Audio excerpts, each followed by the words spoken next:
রাজ্যে 3 দিনে 3 তৃণমূল নেতা খুন। ভাঙড় ইংরেজ বাজারের পর এবার সাঁইথিয়া, সেখানেও তৃণমূলের অঞ্চল সভাপতিকে পয়েন্ট ব্ল্যাঙ্ক রেঞ্জ থেকে গুলি করে খুন করা হয়েছে বলেই সামনে আসছে সেই ঘটনা। রাস্তায় বাইক থামিয়ে পেছন থেকে মাথায় গুলি করা হয় বলেই সূত্রের খবর। আর দেহ উদ্ধার হয়েছে এই তৃণমূল অঞ্চল সভাপতি পীযূষ ঘোষের বাড়ি থেকে একেবারে 1 কিলোমিটার দূরে। শ্রীনিধিপুরের তৃণমূল অঞ্চল সভাপতি পীযূষ ঘোষ, যাকে পয়েন্ট ব্ল্যাঙ্ক রেঞ্জ থেকে গুলি করে খুন করা হয়। বালির ব্যবসা করতে নিহত তৃণমূল নেতা, রাজনৈতিক কারণে এই খুন, এরকমই পরিবার দাবি করছে।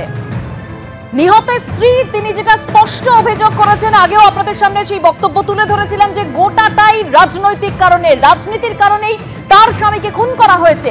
এমনকি নিহতের ভাইয়ের স্ত্রী যেটা বলেছেন যে আগে বাড়িতে চিরকুট লিখে খুনের হুমকি দেওয়া হয়েছিল, স্বামী ছেলেকে পর্যন্ত খুনের হুমকি দেওয়া হয়েছিল, পদ কেড়ে নেওয়ার চেষ্টা চলছিল, এরকমই নিহতের স্ত্রী দাবি করছেন। অর্থাৎ গোটাটাই রাজনৈতিক কারণে খুন করা হয়েছে। তবে আরো একটি তথ্য সামনে আসছে যে বালির কারবার করতেন এই নিহত পীযূষ ঘোষ, এবং সেক্ষেত্রে ব্যবসায়িক শত্রুতাও কি রয়েছে সেটাও পুলিশ খতিয়ে দেখতে চাইছে। ইতিমধ্যেই 2 মহিলা সহ 3 জনকে আটক করে জিজ্ঞাসাবাদ করা হচ্ছে। এবার আপনাদের সামনে রাখবো মৃতের স্ত্রী ঠিক কি অভিযোগ করছেন, শুনুন। রাজনীতির জন্য সব রাজনীতি সব শেষ করে দিল আমার পরিবারকে। আমার স্বামী যে মেরেছে তার জন্য শাস্তি হয়, আমার ছেলে বড় ছেলের জন্য সরকারি একটু কিছু চাকরি করে দেওয়া হয়। সব কিছু রাজনীতির জন্য হলো। রাজনীতি করতে বারণ করেছিল আমি, তাও যেত, সব সময় বারণ করতাম যে যেও না, আমাদের কিছু অভাব নাই, তাও যেত। 12:30টায় বেরিয়ে গিয়েছে বাড়ি থেকে। আমি পেলাম তখন 3টে সময়। তখন বলছে মারা গিয়েছে, গুলি করে দিয়েছে। শেষ কথা রাত 1:30টার সময় হয়। আমি হ্যালো করলো, আমি বাড়ি এসো শুনতেই পারছে না ফোনে।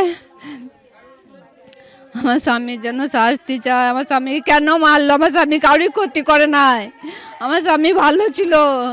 আমাদের সকলের মনে হচ্ছে যে এই যে গুলি করে হত্যা করা হলো, তাকে খুন করা হলো, এই যে দুষ্কৃতকারীরা যে আর্মসটা ব্যবহার করেছে, এই আর্মসটা কিভাবে এলো, কোথা থেকে এলো, কারা নিয়ে এলো, পুলিশের ওপর আমাদের সম্পূর্ণ বিশ্বাস এবং আস্থা আছে। আশা করব পুলিশ এর সঠিক তদন্ত করবে। এটা তো চক্রান্ত করে খুনটা হয়েছে, এই চক্রান্তটা কারা করলো এটা তদন্তের বিষয়। এবং চক্রান্ত না করলে সে হঠাৎ করে রাত্রিবেলাতে বাড়ি থেকে বেরিয়ে গেল কেন? তৃণমূল মানে গোষ্ঠীকণ্ডল, তৃণমূল মানে কাটমানির ভাগাভাগি, তৃণমূল মানে নিজেদের মধ্যে দলাদলি লড়াই, এ চলবে। তৃণমূলের মূল মন্ত্র হচ্ছে এলোমেলো করে দেওয়া, লুটেপুটে খাই। তাই আজকে শ্রীনিধিপুর অঞ্চলে সাঁইথিয়ার থানার অন্তর্গত যে ঘটনা ঘটেছে, তো তৃণমূল কংগ্রেসের নেতারাও জানতো এবং পুলিশও জানতো আগামী দিনেও এই ধরনের ঘটনা ঘটবে, সেটা তারাও জানে। তৃণমূলের অঞ্চল সভাপতি, তাকে তার দলের লোকেরাই কাটমানিকে করে মারামারি করেছে, মার্ডার হয়ে গেছে, এবং এটা গোষ্ঠীকণ্ডলের ফলেই হয়েছে।